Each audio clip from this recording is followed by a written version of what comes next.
Probablemente en el mundo cooperativo el papel que la mujer ha jugado ha tenido que ver también con lo que ha sido en la sociedad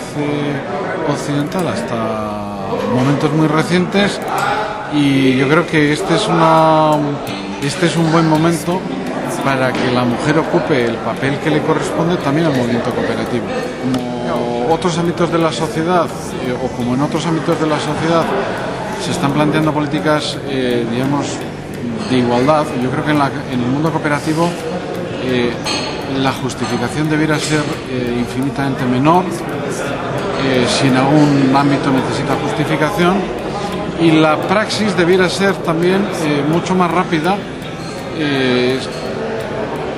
porque coincide con la propia filosofía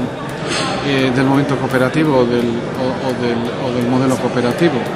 Difícilmente el desarrollo personal se puede plantear solamente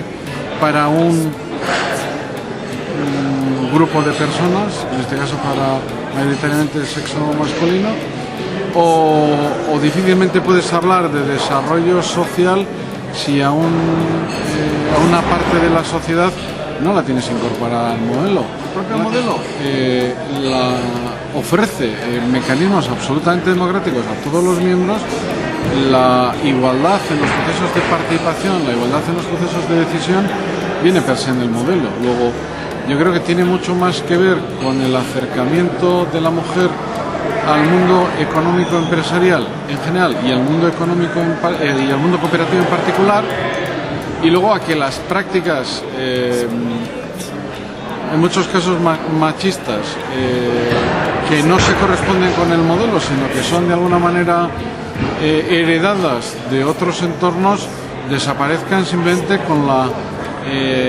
digamos, comparación de esas prácticas con el espejo que supone el propio modelo cooperativo.